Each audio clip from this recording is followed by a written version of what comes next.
Hello and welcome back to Read Becca for my weekly chatty catch up on everything I read, everything I'm currently reading, and everything I'm looking forward to reading. And it's going to have to be a fairly quick one. I have so much to do. I have so much I've done this week. It's just been a crazy busy one.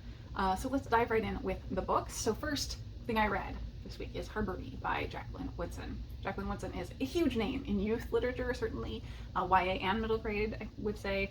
Harbor Me is the story of 6 kids who we don't totally get the explanation of the purpose of their class. It seems like they're kids who are maybe behind in their studies, and so they all are in this special class. And their teacher recognizes right away that they sort of have needs to talk about heavier topics in their lives. It seems like these things that are affecting them are what's slowing them down, and they need space to talk with each other, to be open and unjudged. And so this teacher, creates space for them by giving them an extra hour of their day to just sit and talk together. And at first that's awkward, but eventually they open up about the things that are affecting them, whether that's their parents' immigration status, parents who are in jail, really heavy topics, certainly, but realistic stories for kids at this age. And the things that are impacting their lives negatively, the things they're scared of in the world come up. And so this is a really heavy book, but I think it's dealt with at a very age-appropriate level. The topics that they're talking through make sense. I would say that them introducing these topics and then processing as a group maybe is a little over mature for kids this age. I didn't find it believable. Do I think that's actually a problem? Not really, because for the target reader, this is giving them that perspective, that viewpoint, and handing them that more mature discussion of the topic. It's giving them the tools to think through this from a more mature lens. So I think that's probably good and the right choice. I just didn't find it believable that the characters would be covering these topics at that sort of maturity level. But I thought that was fantastic. The writing is so lovely. Jacqueline Woodson is always impeccable in writing. One of the characters is a poet, which is not terribly surprising. Some of Woodson's books are written in verse, and this one is not, but does have some poetry, and it's really, really gorgeous. So I thought this was all around wonderful, and I am super happy to have read it. I picked this up secondhand with the intent to drop it in a kind of youth-centric sort of little free library in my area, so it is headed off to the little free library today. Then I read Mamo by Sas Milledge. This is a graphic novel, and I adored this. It was so great at just about every level. So I knew I had seen this, and it was on my radar because Lindy from Lindy's Magpie Reads talked about it, but really Tiffany from Towering TBR talked about it more recently, and just made it a certainty that I had to pick this up. So fortunately they had it on my library branch. This is the story of a girl, Jo, who is dealing with kind of some issues in her personal life and in her village. And this is a contemporary setting, but very magical. There are witches, fairies, trolls, kind of all aware, or the world is aware that they're there. And so this is not like hidden magic type of situation, but this is a rural seaside village that she lives in. And she kind of turns to the witch of the area, who is sort of an outcast. And it does turn out to be the usual witch's grandchild who she actually is reaching out to.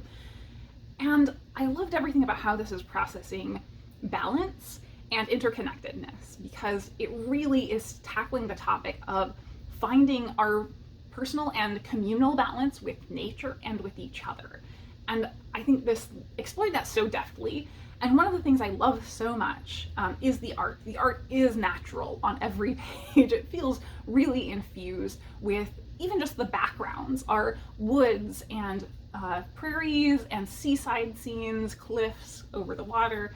It's just glorious. I love the art to this. And I also love, one of the things I'm hypercritical of graphic novels about is too much text or over explaining by writing things. That is not the case here. So you can tell that the author and artist is an artist and knows how to tell the story in pictures.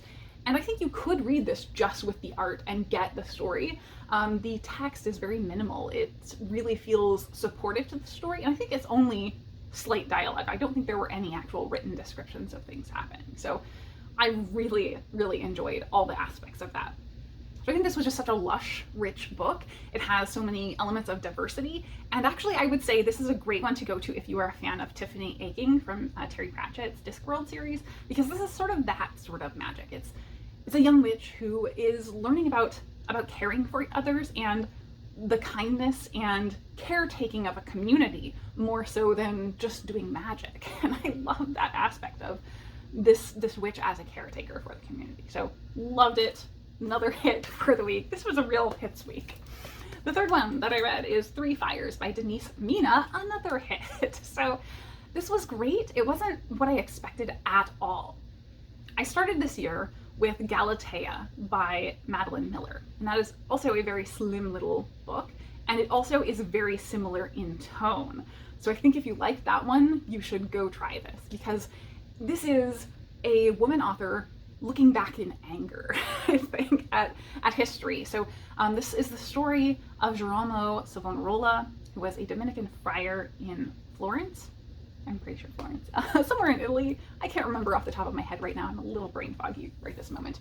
But Girolamo Savonarola, it starts from sort of near the end of his life. It starts with him being arrested and called a liar because he had prophesied about these things, and he admits that he made these prophecies himself. He had insider information, and it was not anything from God. And so he sort of then is tortured and martyred, but this jumps back. It tells the story of his youth and how he got there, and it looks back very critically of him. In one of the early chapters, it in fact looks at him as being a man spurned, being that sort of bitter, gross incel. It even uses the word incel. So this very much brings modern terminology into this discussion. And he starts up a movement that is very authoritarian, but from a religious perspective. He rallies people around his message of informing on their neighbors and creating a really hostile world to be in, all in the service of this purist movement. And this takes a look at that as very negative, obviously, turned on its head a bit, that's critical of our world today, and uses, as I said, some modern references, modern terminology, and likens it to many things that are happening in our world today. And I thought it was so well done. Everything about the conclusion, so I wanted to read it off, but I feel like it gives away too much. So I think you should read this, even if just for the final page, where Denise Mina gives us her conclusion about how Savonarola was, she's looking back on and angry about the fact that we had a world and have a world that has enabled shitty men to negatively affect their world, their nation, and their religion. And we need to not accept that. We need to look for better. And so she's angry about the fires that he started. And I just love the messaging of that. I would say also, the thing specifically about her writing I want to note, this is so short and sharp in terms of the writing, and yet really beautiful. I love that sort of writing. It's very edited, very brief. That's one of the reasons I love Ursula Le Guin's writing, because every word is chosen, and that feels like the case here, and that's why it is such a slim little book. It feels so immersed in history, and yet, as I said, brings all of these modern elements there. So you can see it both from the historical perspective and see that we haven't really come that far, perhaps. And I just think Denise Mina got this across perfectly. So great, great book. I do think that because it is so short, it feels a little abbreviated maybe, but I don't know how much more I would have wanted it padded. It feels like it's moving along at a clip, for sure. So there's not a lot of room for nuance, perhaps. And the final thing that I read this week is The Spare Man by Mary Robinette Kowal. This is a sci-fi mystery, and I really enjoyed this. This was great. I really did enjoy this, but it also is great in the way of a cozy mystery, in that you sort of have to check out your sense of realism at the door to go into it.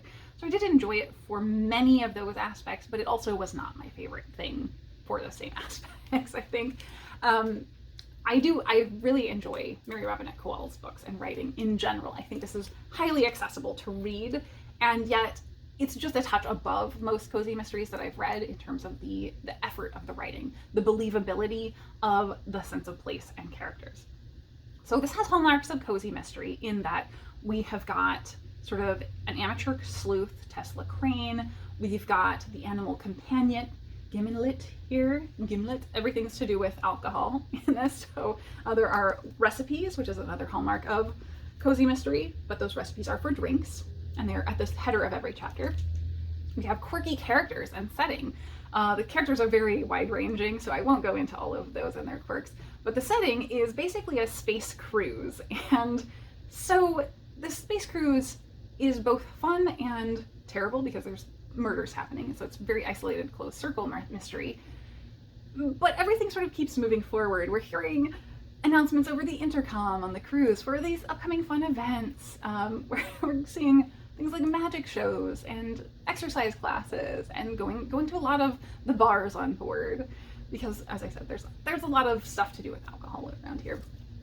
But I don't think it quite fit into cozy because the level of anxiety is too high in terms of threat, I would say.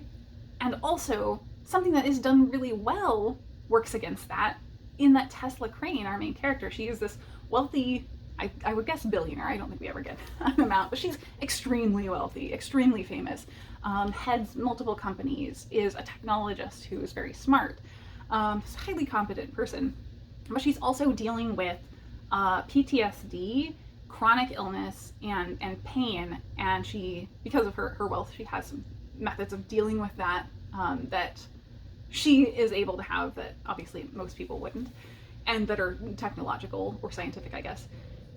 But that is really heavy for a cozy mystery that plays a prominent part here and means that it doesn't feel quite cozy. But there are so many really nice cozy aspects to it.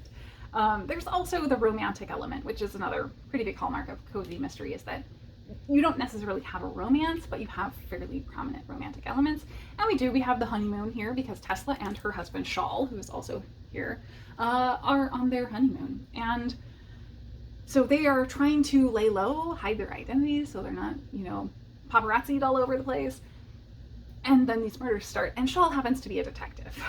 But I feel like they both fell to a lot of self-serving choices that didn't make a lot of sense. There's one point where Tesla certainly has information, really both of them have information, that would cast suspicion off of them, and yet they don't share it with the actual authorities on board. So that didn't really make sense, but again, it makes sense in the structure of typical cozy mystery delivery. That's exactly what your protagonist would do in these sort of amateur sleuth stories.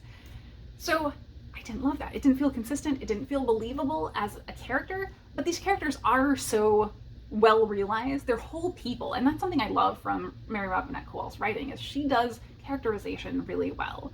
But for these, they certainly are cozy mystery characters and not believable characters. I liked the mystery aspect, but personally I don't think I could have solved it. I don't know. I feel like it wasn't solvable, and I do like a mystery to be solvable, certainly. So that, again, wasn't awesome, but I was compelled along the whole way. I really enjoyed the breadcrumbs that took us there and the different paths we followed in the investigation. I also didn't love, and actually, I will put this the same way that Sush and Shannon from That's So Co mentioned in their recent Hugo reading wrap-up, that Tesla has some very strong, I want to talk to your manager energy. She kind of drove me a little crazy because at every single turn, it never lets up that she is this kind of entitled person. Clearly, she has wealth and status, and she knows it, and she knows what she is entitled to, and she uses her influence to constantly kind of stand up for herself, and I think that's good, but also kind of be a pain in the butt. So she is always making things difficult for the people who are investigating. She's constantly saying, you can't do this to me, that sort of thing, and demanding to talk to her lawyer, which makes sense and is fine, but doing so in a way that's just not kind to other people. And with cozy mysteries, you do kind of expect people to be generally kind to one another for the most part, or sympathetic at least, and I don't feel like she was very sympathetic in terms of how she was treating the people she's interacting with. So, as far as the setting, I loved it. I loved this idea of a space cruise to Mars. I loved the characters individually. I liked the mystery aspect, but I don't feel like it all 100% fit together for my liking.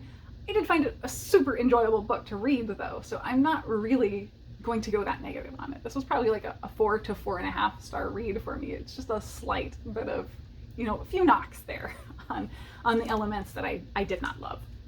I think I would say, in terms of the romantic element, if you struggled with the Lady Astronaut books, the first book in particular, there's some strong, cheesy flirtation and innuendo. This definitely has that. It's not quite as bad or as overt, I would say, but it's pretty heavy in there. So yeah, so if you found that really annoying, you're probably gonna find it annoying here.